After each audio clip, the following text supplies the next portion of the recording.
Hi there, I'm Piriyev. I teach the verbal section of the SAT. In this video, we're going to take a look at the structure and format of the SAT and learn about the question types in the SAT verbal part. The SAT is a standardized test widely used for college admissions in the United States and other countries, including Turkey, Azerbaijan, Canada, and so on. SAT stands for Scholastic Assessment Test. The function of the SAT. The SATs are typically taken by high school juniors and seniors. It measures literacy, numeracy, and writing skills that are needed for academic success in college. It also measures your reasoning and critical thinking skills, which will be important to you through college and beyond.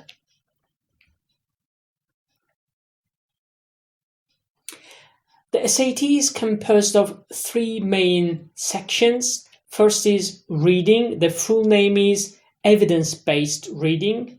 Second one is writing. The full name is writing and language test. And the last one is math section. In this video, we're going to focus on the overview of the reading and writing sections. Reading overview. You'll have 65 minutes to do 52 questions. There are 4 single plus 1 pair of passages, 10 to 11 questions per passage. Passage lengths. Each passage is 500 to 750 words. So there are a total of 3,250 words in the reading section. Subjects. You'll see 1 US and world literature, 2 history or social studies, and 2 science passages in the reading section. Passage complexities. Passage complexities range from grades 9 to 10 to early post-secondary.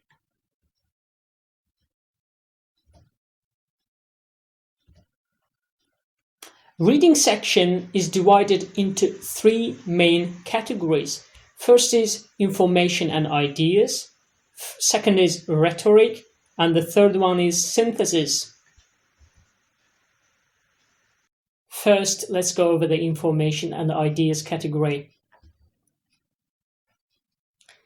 Information and ideas questions focus on what the passage says directly or indirectly. Questions in this category are of 6 main types. First is reading closely. These questions ask you to determine what's stated or implied in a passage and apply that information to a new, similar situation. Second category is citing textual evidence.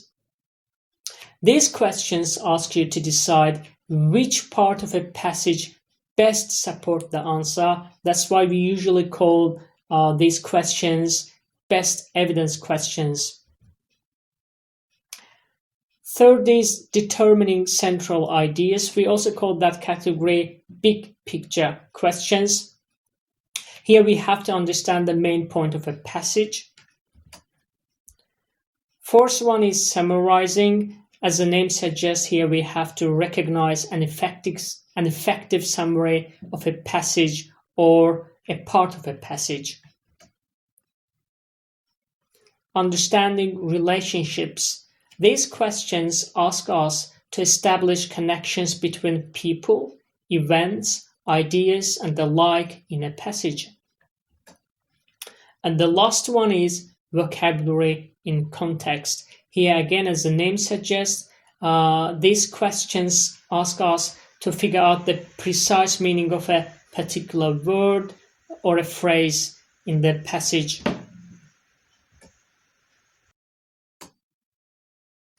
Next category is called rhetoric. Rhetoric questions assess your understanding of how and why the author develops a passage in a particular way. These questions ask us to analyze word choice, arguments, text structure, purpose, and the point of view. And the last category is called synthesis. There are two kinds of questions in synthesis category. First is analyzing multiple texts. This kind of questions ask you to make connections between topically related informational passages. And the second is called analyzing quantitative information. These questions ask you to locate data in informational graphics such as tables, graphs, and charts, and draw reasonable conclusions from those graphics.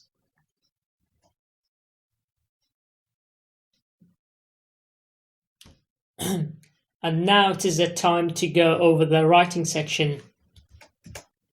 In writing section, we have 44 questions, 4 passages, and 11 questions per passage.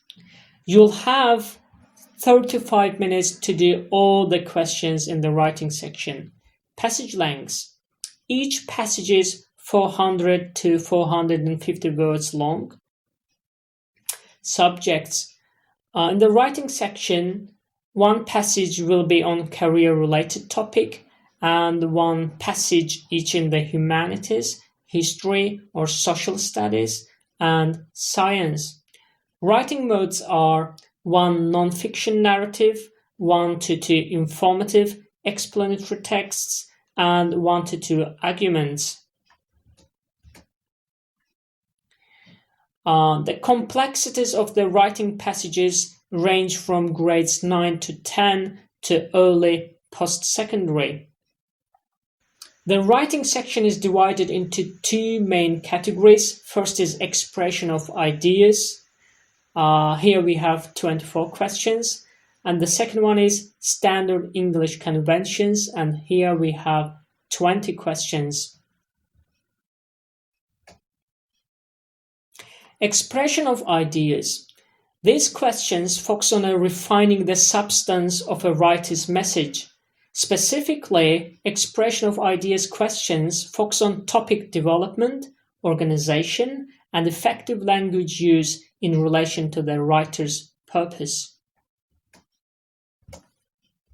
Standard English conventions. Standard English conventions questions require you to edit passages for sentence structure, usage, and punctuation.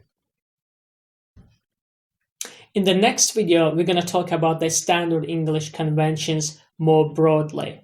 That's the end of our lesson. Thank you for watching. See you in the next videos. Bye bye.